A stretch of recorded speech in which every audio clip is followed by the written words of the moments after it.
Alright, this is Kaz. This is my little attempt at a tutorial video. Just using my phone, just to give it a crack. Basically what I'm doing here is making little windows for my Flimsy War Jeeps. These are my Jeeps that I've got so far. All fully painted and sprayed with a varnish, all finished.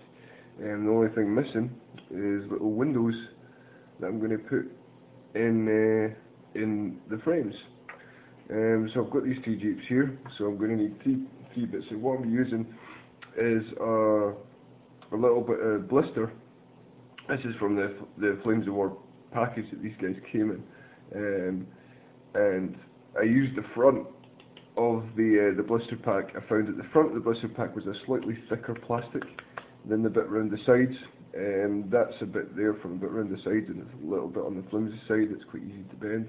I didn't think that stuff was any good, so I used the stuff at the front, which is a little bit thicker. So I've got these. What I've done is I've just measured like this on what size I'm going to need for my. This is coming through it, but what size I'm going to need. So this is about half an inch by a quarter of an inch. So I've just kind of cut out these little rectangles to go behind there.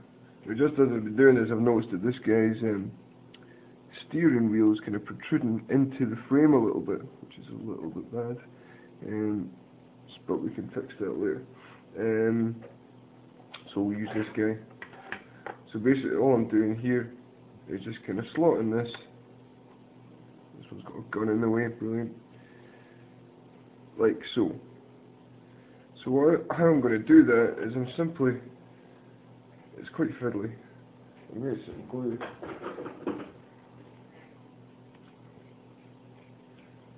And this is Gale Force 9 hobby glue. It does plastic and metal. It's really, really strong, I find. Now I'm just going to pop a little bit of glue on the end of this old knife.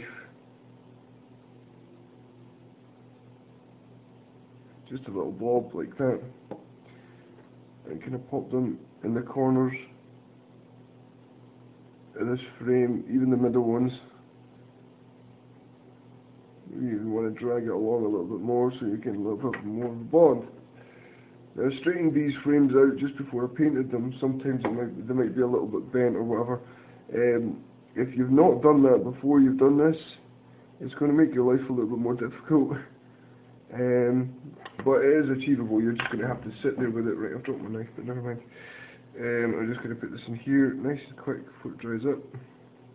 Slot it in and push it.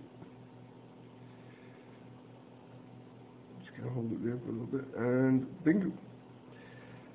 Let's make up my frame. I'm just going to grab the knife that I dropped. Give it a bit of a wipe to get rid of any excess glue. And just kind of use it to kind of push this against the window frame. Now this is a little bit big. I don't even know if that's in focus. But this is a little bit big. And this little frame, oops, for this.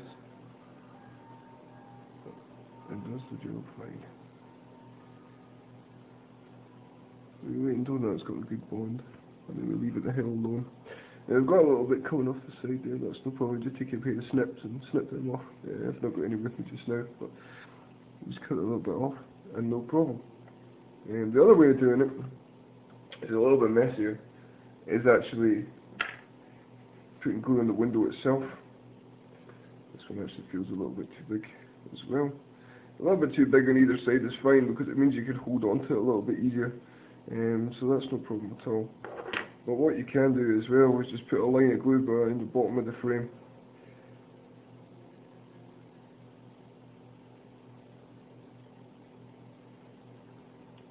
Or the pane, I should say.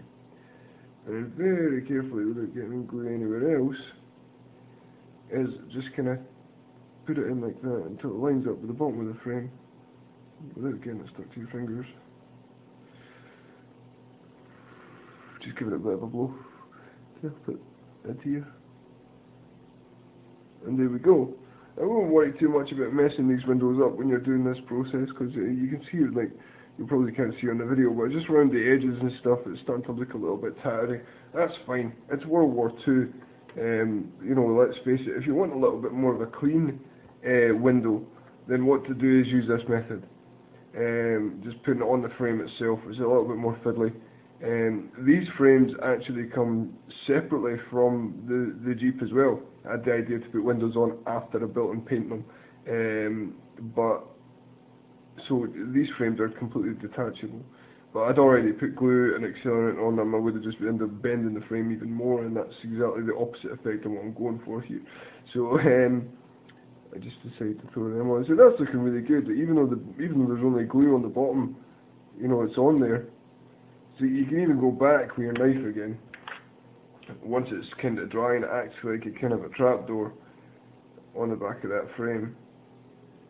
Just put a little blob of glue on my knife again and just kind of slide it in into where it's needing glue. And hold that on there. Get rid of some of the excess over here. Just press it on, let that glue sort of seep, squidge out the sides. Don't even know if squidge is the real word, but there you go. Superb. Now I've got glue all over the window there. Right on the front, it's covered. Well, that's fine. Once that goes up, it's going to go really white, and it's going to make that window look all frosted. Like it's just, like they've just had a crash. So that's just fine. You can also go back over this as well with Orcoat. This is Games Workshop's gloss varnish. It's really good. You just, after this is sprayed, they're going to frost up again as well, because I'm going to respray this. These are all going to frost up again, but it's not a big deal. We just take a little bit of Orcoat on the end of our brush and just cover the window, and that makes them all clear again, both sides. But we're going to do something else with these windows in a little while, so I'm going to wait for these to dry and fix this one because it's a mess. These are Forge World weathering powders, and they are stunning. They're kind of like makeup that you apply to a miniature. I know that's a really sort of kind of weird way to put it, but that's exactly what it's like. I use just a Games Workshop dry brush to apply these powders. Now what they normally come like, they're really strange. They're just kind of quite literally a powdery kind of makeup stuff, and if you add water to it, it starts to, I don't know if you can see that, it starts to sort of really mud itself up. Now I just added a tiny little bit of water on there, just to coat my brush in this weathering powder, and then I'm just going to jam it on this window and round the frame.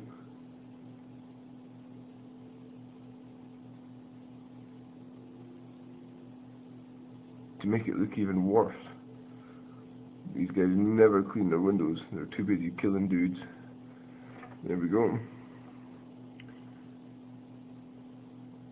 A little bit more on that side, I think, and that's giving us a little window powder effect. I've got a little bit too much on the frame there, I think, so I'm going to just clean my brush. This stuff's excellent. Clean my brush, totally clean. I'll just wipe that off. Stunning.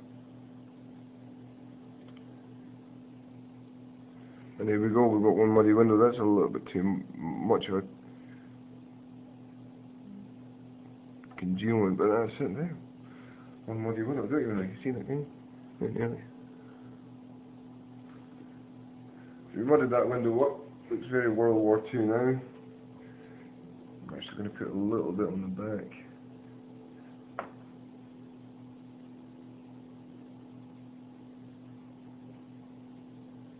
Superb. Right. And that concludes my little tutorial for adding windows on your Flames of War Jeeps. Now this will work for pretty much anything, unless you're talking about planes, in which case you need to dome them. That will be for another day. But yeah, that's the one.